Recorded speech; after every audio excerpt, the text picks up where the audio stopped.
Hello, friends. Good morning to you all. How are you? I hope all of you are fine at your home. Now, let us start with the next important part of human nervous system in this video lecture. तो आज के हमारे video lecture में हम next जो हमारा important part है human nervous system का वो है रिफ्लेक्स एक्शन, उसके बारे में पढ़ेंगे। सबसे पहले जो मेरे इस चैनल पर न्यू हैं, आज फर्स्ट टाइम ज्वाइन किए हैं, उनके लिए मैं रिक्वेस्ट करता हूँ you have to subscribe my channel so that you can get my videos regularly. First of all, I welcome you all in my YouTube channel Dr. Khan Science Academy. I am your science teacher Dr. Khan. Let us learn the next part of human nervous system, that is reflex action. हमारे day to day life में कभी आपने experience किया होगा कि जब हम staircase से नीचे उतर रहे हैं तो अनकॉन्शियसली हम क्या करते हैं, कभी कभी हमारा पैर पीछे ले लेते हैं। हमको ऐसा लगता है कि हमारा पैर नीचे गिरने वाला है, हम सीढ़ी से नीचे गिरने वाले हैं। या अगर कभी हमको ऐसा लगता है कि कुछ चीज़ हमारे सर पर गिरने वाली है तो suddenly we are taking our hand on our head to protect our head. तो ये जो सेंस है इसको हम हमारे कॉमन लैंग्वेज में थर्ड सेंस भी कहते हैं। So this sense is given by nature, by God to us to protect our self from accidents, from certain accidents. तो जो भी accidents day to day life में होते हैं वो अनकॉन्शियसली होते हैं, यानी ह्यूमन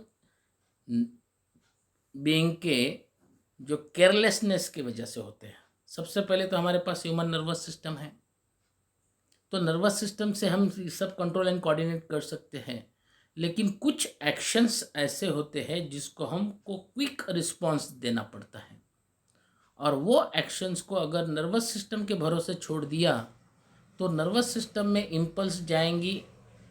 पहले रिसेप्टर ऑर्गन उसको रिसीव करेगा, फिर सेंसरी न्यूरॉन उसको स्पाइनल कॉर्ड में लेकर जाएंगी, स्पाइनल कॉर्ड उसको ब्रेन में लेके जाएगा, और ब्रेन में फिर इंटरप्रिटेशन होगा, और इंटरप्रिटेशन होने के बाद क्या एक्शन लेना है ये ब्रेन डिसाइड करेगा, मैसेज बनाएगा, और वो message motor neuron spinal cord को देगी, स्पाइनल कॉर्ड फिर इफेक्टर ऑर्गन को देंगी, और इफेक्टर ऑर्गन फिर एक्शन लेगा। तो इसके लिए कुछ टाइम लगता है, और उतने टाइम में एक्सीडेंट हो सकता है, डेथ भी हो सकती है पर्सन की। फॉर एग्जांपल, अगर आप गाड़ी चला रहे हो और आपको अचानक से ऐसा लगे कि सामने कुछ आ गया, तो suddenly you are applying brake without thinking anything, और sometime you fall down, you are getting up suddenly, and after getting up you are telling that I don't know how I get up. मैं कैसे खड़े हो गया ये मुझे भी पता नहीं चला, या मैं कैसे गिर गया ये मुझे भी पता नहीं चला। तो नहीं पता चलने की वजह ये होती है कि that is not under our conscious mind control. तो हमारे बॉडी में ऑलरेडी मैंने पहले वाले वीडियो लेक्चर में जब ब्रेन की स्टडी हमने की है, स्पाइनल कॉर्ड की हमने स्टडी की है, तभी मैंने आपको बताया था कि हमारे बॉडी में दो कंट्रोलिंग सेंटर है। एक है brain which is the chief controlling centre, and second one is the spinal cord which is the sub controlling centre. तो हमारे बॉडी में होने वाले कुछ एक्शंस ऐसे होते हैं जो क्विक होते हैं, फास्ट होते हैं, विदाउट थिंकिंग होते हैं, and all such actions are known as reflex action. अब फॉर एग्जांपल, कुछ एक्शंस ऐसे होते हैं जिसका हमको डिसीजन क्विक लेना पड़ता है, एक्शन क्विक करना पड़ता है। तो ऐसे एक्शन को ब्रेन तक जाने की ज़रूरत नहीं है, that actions are taken by the spinal cord only. So first of all will think here what is reflex action. सबसे पहले हमको सोचना है रिफ्लेक्स एक्शन क्या है।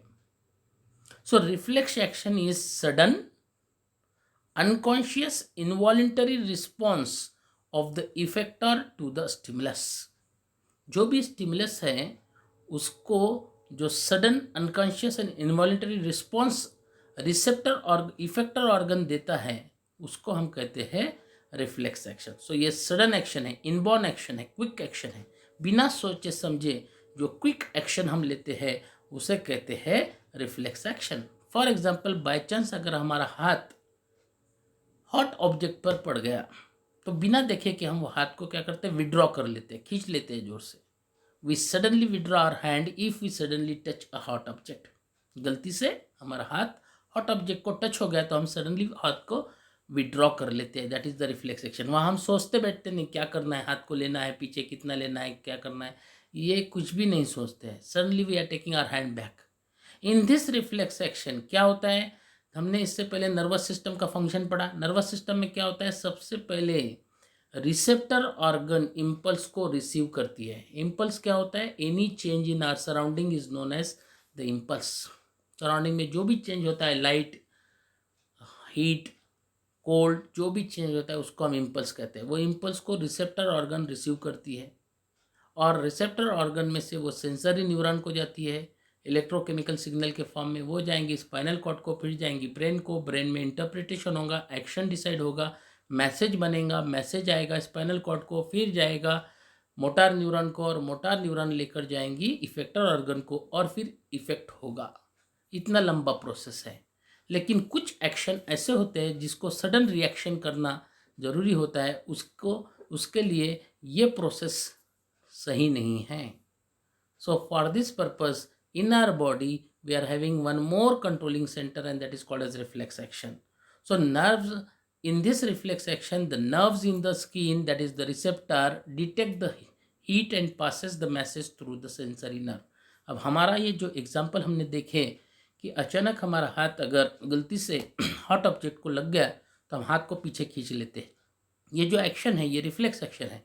अब इसमें क्या हुआ, our hand by chance touch to the hot object, तो हमारे हाथ के जो मसल्स है उसमें जो रिसेप्टर है, टेंगो रिसेप्टर, वो क्या करेंगे, इम्पल्स को रिसीव करेंगे, डिटेक्ट करेंगे गर्म है बोलकर, and that will pass to the spinal cord, और स्पाइनल कॉर्ड में ही मैसेज बन जाएगा and that message through the motor neuron go to the effector organ और effector organ will perform the function. तो देखो इसका पाथ कैसा है, सबसे पहले रिसेप्टर ऑर्गन रिसीव करेगा, सेंस करेगा कि वो हॉट ऑब्जेक्ट है, फिर सेंसरी न्यूरॉन वो मैसेज को पास करेंगे स्पाइनल कॉर्ड को और फिर then the information passes through the motor nerve to the muscles. बाद में स्पाइनल कॉर्ड ही डिसाइड कर लेगा क्या करने का है और मोटर न्यूरॉन वो मैसेज को लेकर जाएंगी मसल्स ऑफ हैंड को और मसल्स ऑफ हैंड कॉन्ट्रैक्ट होंगे और हमारा हैंड विड्रॉ हो जाएगा। तो ये एक्शन ब्रेन तक नहीं पहुंचती, इसलिए हमको याद नहीं रहता कि हमने क्या एक्शन लिया और कैसे लिया, because this action is not taken by the brain, this action is taken by the spinal cord. इसलिए हमारे मेमोरी में ये फीड नहीं होता कि हमने क्या एक्शन किया और क्यों किया। फॉर एग्जाम्पल, अगर स्कूल में कोई बच्चा क्लास में गिर जाता है, उसको मार लग जाता है, तो यहाँ पर अब क्विक एक्शन लेना ज़रूरी है।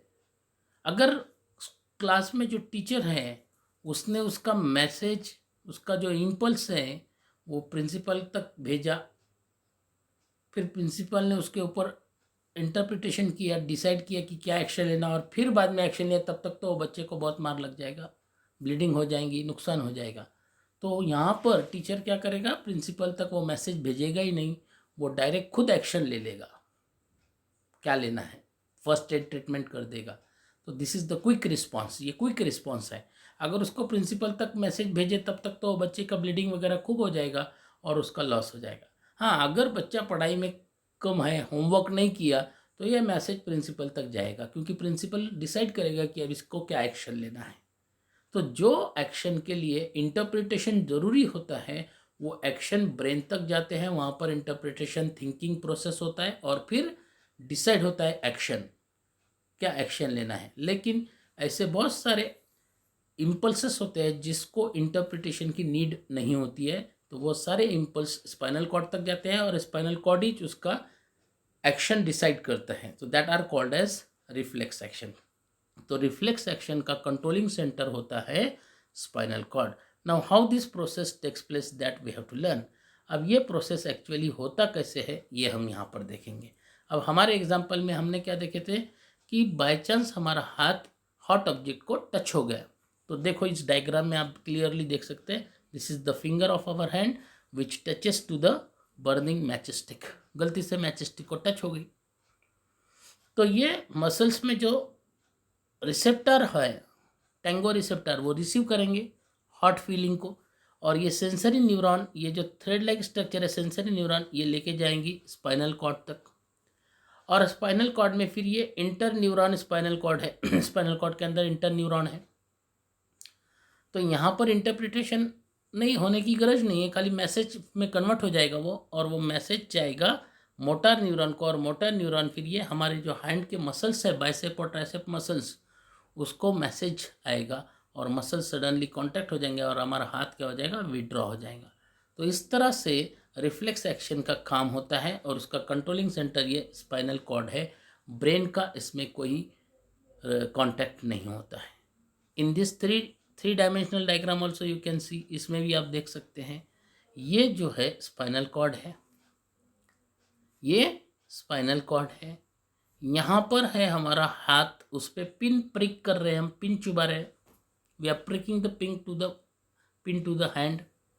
तो यहाँ पर जो मसल्स है उसको ये जो न्यूरॉन अटैच है वो क्या करेंगे, रिसीव करेंगे, टेंगो रिसेप्टर रिसीव करेंगे, ये न्यूरॉन इम्पल्स को लेके जाएंगी, ये सेंसरी न्यूरॉन है। और यहाँ पर आने के बाद यहाँ पर इंटरप्रिटरी ये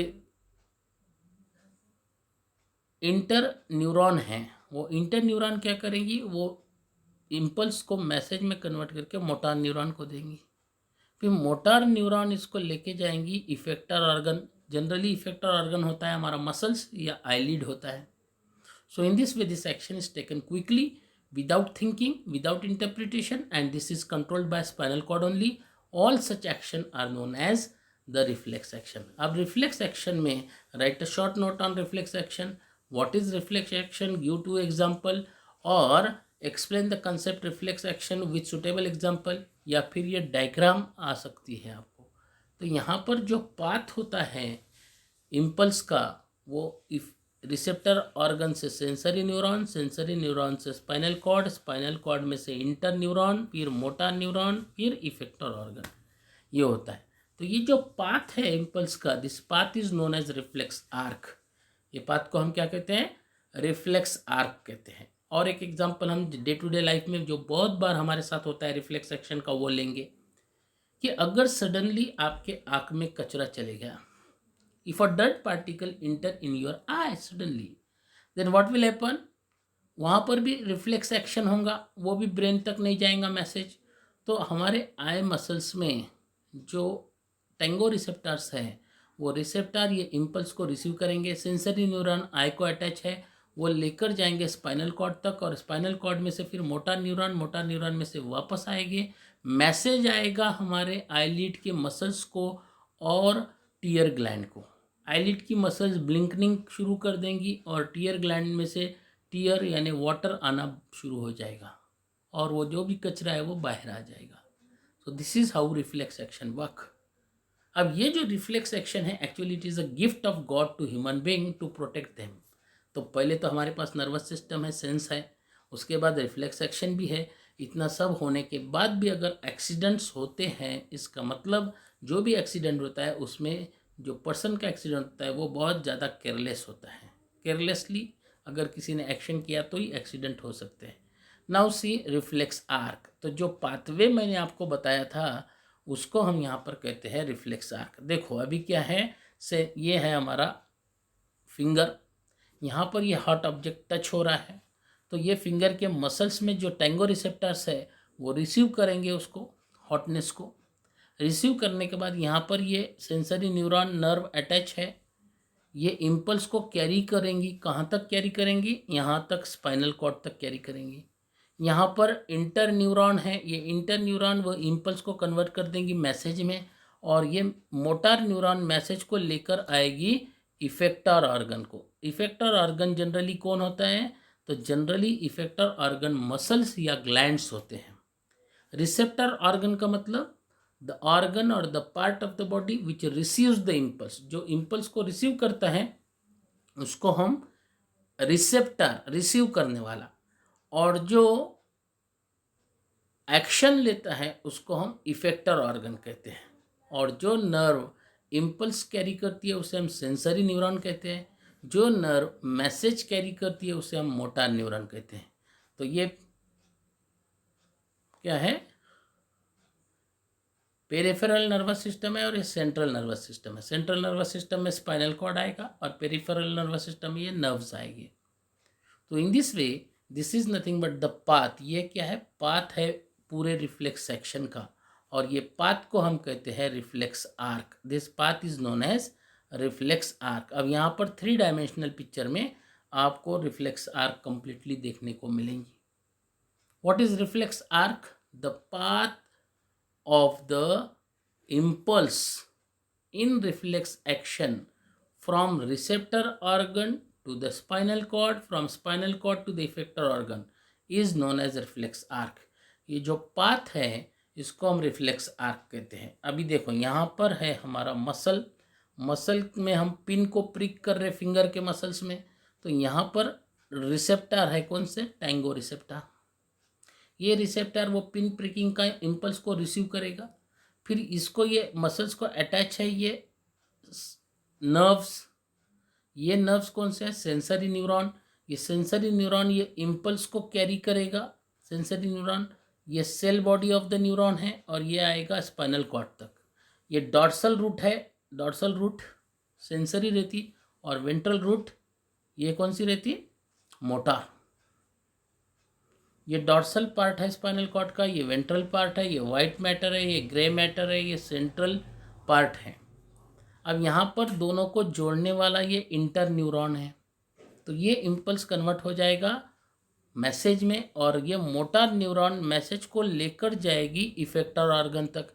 इफेक्टर ऑर्गन है मसल्स, और वो मसल्स एक्शन लेंगे। So this complete path is known as reflex arc. ये जो पूरा पाथ है इसको हम कहते हैं reflex arc. So in this way this is how the reflex action takes place. अब यहाँ पे और एक एग्जांपल है नी जर्क का। नी जर्क का ये सेकेंड एग्जांपल है रिफ्लेक्स एक्शन का। यानी अगर हमने हमारा ये जो नी है इसको हैमर से हैमरिंग किया तो यहाँ पर इम्पल्स क्रिएट होगा, और ये क्वाड्रिसेप मसल्स है यहाँ पर।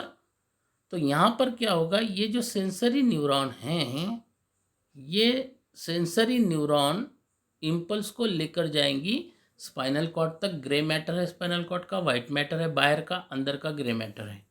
यहाँ पर फिर ये इंटर न्यूरॉन है, मैसेज कन्वर्ट करके ये मोटर न्यूरॉन मैसेज को लेकर आएगी इधर।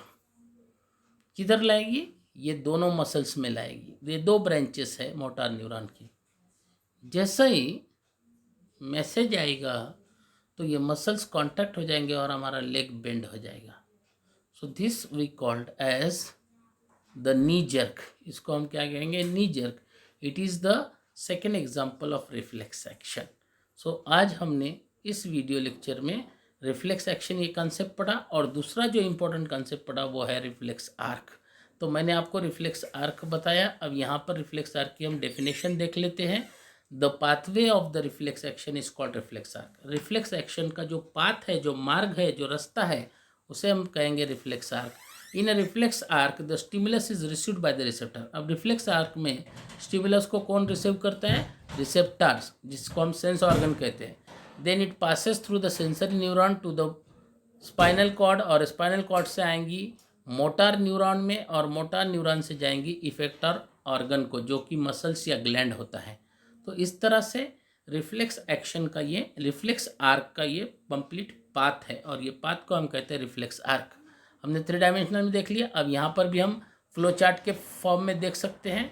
You can see here in the form of flow chart. ये है तुम्हारा स्टिमुलस, इसको रिसीव करेगा रिसेप्टर ऑर्गन, सेंसरी न्यूरॉन में जाएगा, स्पाइनल कॉर्ड में जाएगा, मोटर न्यूरॉन, इफेक्टर ऑर्गन, और फिर रिस्पॉन्स होगा, एक्शन होगा। तो ये जो कंप्लीट पाथ है इसको हम रिफ्लेक्स आर्क कहते हैं। Here you can see the reflex arc. यहाँ पर और एक मर्तबा हम डायग्राम में रिफ्लेक्स आर्क को देख सकते हैं। रिफ्लेक्स आर्क क्या है? A reflex arc show how neuron type work together. तो यहाँ पे कैसा काम करता है वो दिखेंगे। ये स्टिमुलस है, ये रिसेप्टर ऑर्गन है, ये सेंसरी न्यूरॉन है। यहाँ पर आएगा स्पाइनल कॉर्ड में white matter, grey matter, inter association neuron है यहाँ पर, फिर ये मोटर न्यूरॉन है, और इफेक्टर ऑर्गन है, और रिस्पॉन्स है। So this is the complete path. This we called as reflex arc. Okay, so in this way here we have learn about reflex action. आज इस वीडियो लेक्चर में हमने reflex action ये concept पढ़ा, उसके एग्जाम्पल्स देखे, और उसके बाद सेकेंड इम्पॉर्टेंट कंसेप्ट पढ़ा रिफ्लेक्स आर्क, और रिफ्लेक्स आर्क के जो यूनिट्स है, receptor, sensory neuron, association neuron, motor neuron और इफेक्टर, ये सारे कंसेप्ट हमने समझे, इसके डायग्राम्स देखे. So I think this video lecture clear all your doubts related with reflex action and reflex arc. It will helpful to you to prepare this concept. For today, I'll stop here for this video, and in next video we'll study about the next part of this chapter, that is control and coordination in case of plant. Till then, thank you and goodbye. If you like my video, so you can like my video and subscribe my channel, so that you can get regularly all my updated videos. Till then, thank you.